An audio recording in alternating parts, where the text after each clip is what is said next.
Today I'm going to be reading Becoming Brianna, Part 6, so let's get started. Now, it's half an hour before the service starts. Half an hour. Lips starting to quiver, knees starting to shake, heart starting to pound, brain starting to power up, not in a good way. I'm in the rabbi's office, which has a secret door and hall that lead right to the sanctuary stage. He showed it to me last time. Handy layout, me, office door. Hall, secret door, very Harry Potter-ish. Side curtains, chairs, piano steps. Sanctuary, always very cold. Seats, sanctuary doors. Step stool for short people. Storage stuff. I tiptoe down the hall and peek out again. Some relatives, Graham, aunts, and a few first cousins getting the good seats. I still don't see Emmy or Zoe chewing on fingernails.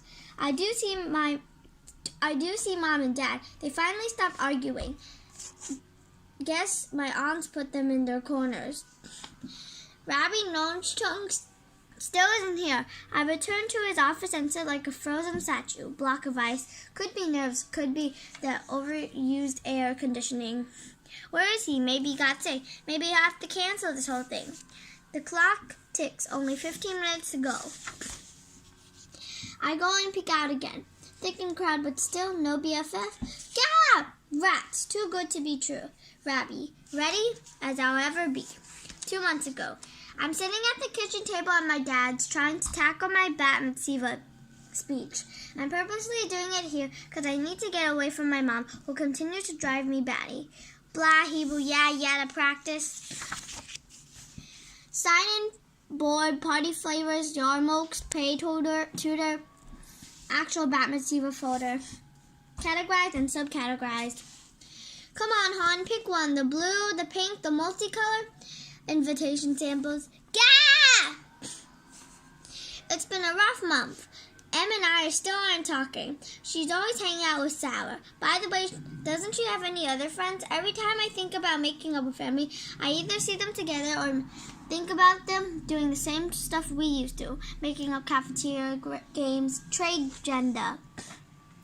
The one bright spot ever since I got friendly with Zoe and Olivia, a lot of other kids in school have noticed. They're acting nicer and friendlier to me too. Between all the friendliest and the bat mitzvah party hype, I'm suddenly almost cool. It's a strange feeling and kind of exhilarating. Win work of the week. Mrs. Win, English teacher. Anyway, I decided to put my fears about Zoe to rest, so we don't have a lot of common. That's natural in the beginning of a friendship, right? Anyway, Zoe texts me all the time. If this is her way of using me, snicker, funny meme, then it's a strange way of showing it. The not-so-bright spot. I don't have time to enjoy any of this. I've got so much going on, like homework and my hyper-focused mom, and all the Hebrew and the speech which I've made no real progress with. I've tried. Well, once I met with the rabbi and we started working on it together. He gave me the whole overview of the Torah portion. The big takeaway is the line from the ancient Jews to God. We will do and we will hear, which basically amounts to I will blindly follow you. Part of me thinks that's not me at all. The other part of me thinks, then why am I blindly following my mom? I groaned and bought my 10th sheet of paper, which my dad won't be happy about. He wants me to type this on his laptop, but I was worked better writing on plain old school computer paper, aka forest murdering. Ha ha ha ha ha! Okay, one more time. I read to myself from the prayer book.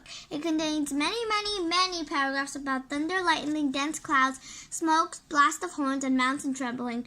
All that because people are getting their town laws and tax codes. Not only that, they decide to just accept it all, blindly, without questioning anything. Okay, so there's more to it. They also received the 10 Commandments, which I guess deserves all the dramatic fanfare.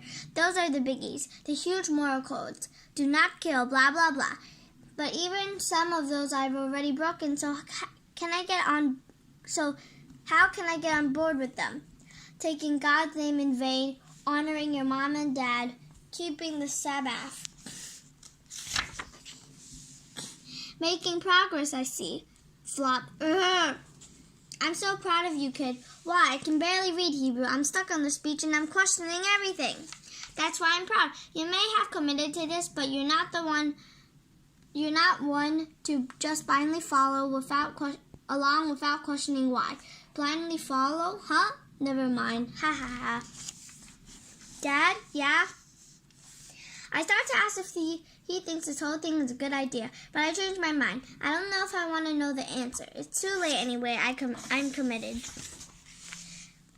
Feeling lack of commitment. Never mind, smooch. It's okay to question, but it's also okay to learn and find new meaning.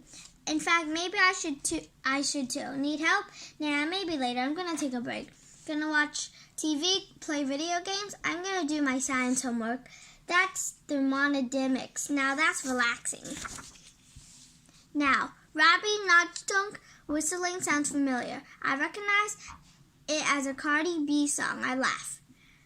About 70 years old, still a kid at heart, ready as I'll ever be. You couldn't do better than that. Just nervous. I threw up an hour ago. Well, you look tip-top now. I've seen worse, much worse. Really? I once had a bat mitzvah kid get up there and freeze. Not just freeze, but stand frozen for I kid you not, a full minute. Which feels like a lifetime when you're up at the pulpit. What happened? The cantor and I nodded at her, mouthed the words, you name it. Nothing. We thought she would turn and run. I never saw such stage-frightened kid in a kid. She was as green as a lettuce. It's a miracle she didn't throw up. Eventually something clicked, then she began. She stumbled a little at first, but in the end she knocked it out of the park. Still, it was touch and go for literally a minute. I smiled, but still feeling nervous.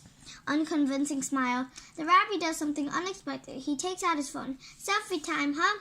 It's tradition. Well, as of 5 years ago, mitzvah kids takes a selfie with the rabbi. We post it on the temple page. I laugh. I can't help it. It's so goofy. Come here, make your Hulk face. Grrr. Giggle. Good. Now we're loosening up, and just in time. He leads me back to the curtain. I can hear the crowd murmuring. Showtime, Brianna. That's my Showtime, Bina. That's my Hebrew name. It means understanding and wisdom. A couple things I could use right now. 1 month ago, I'm on my way to lunch, meeting Dev. I've been sitting with him and a few other kids from the science club. It's finally May and unusually hot, and there's no air conditioning. Hallway smells like combo of axe and armpit. I see Zoe and Olivia walking from the opposite end of the hall, and I wave. For a split second, it looks like they saw me and pretended they didn't, but then they wave and smile, all friendly. I think they're going to stop and talk, but they keep going, guess they're in a hurry. Seems like that's been happening a lot lately. At the same time, Zoe's still sending me a plenty of Snapchat messages, ukulele and Doctor Who memes. Blip. It's so confusing.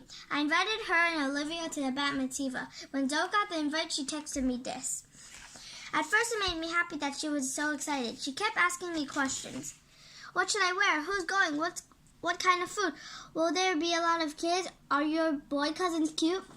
She only asked me about the party and then the people, not about the ceremony, which was a little weird. But then, that's Zoe. She likes excitement. I couldn't tell her much because my mom is still keeping everything a secret.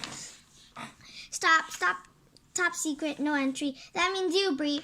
Off-limit, party doors. Emmy was right about one thing, though. There are still rumors flying around by my blowout event. I think the last one I heard from Dev was that Shawn Mendes is going to make a surprise appearance by ziplining into the party room. As soon as I walk into the cafeteria, I see Emmy and Sarah sitting in her old usual spot. They look at me and then turn away. It's now been a month. Sarah tried to get us to talk once, but then Emmy and I were both so mad at each other it felt too late. It hits me, finally. Is it really over? Honestly, I don't even know if I'm mad anymore. I don't know anything. The other from Science Club aren't here yet. You look sad. Maybe, I don't know. Bree, this is stupid. Just talk to her. She hasn't apologized. Soon we see Zoe and Olivia sit at their usual table. To my surprise, Zoe waves me over. Usually they like to eat quickly and then head to the yearbook room. They're both on their commute.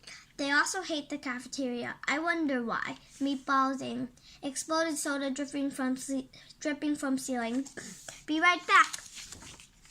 Hi, Bree. So you got a dish. Are any of those rumors true about your party? Cool kids. You mean about Charmanda's? No. No, silly. We know that's not true. Some of the rumors are ridiculous. Giggle. Not sure what to do with hands. But I mean, like, about the chocolate fountain at Dippin' Dots and the huge pop band and stuff. Oh, no. It's not going to be anything like that. I mean, I don't know what my mom is planning, but we can't really afford anything too fancy. Oh, there is literally dead silence. Olivia finally clears her throat and Zoe snaps back to life from her zombie states. I'm back. That's okay. That's totally what we thought. Anyway, see you in algebra? Yeah, sure. Guess I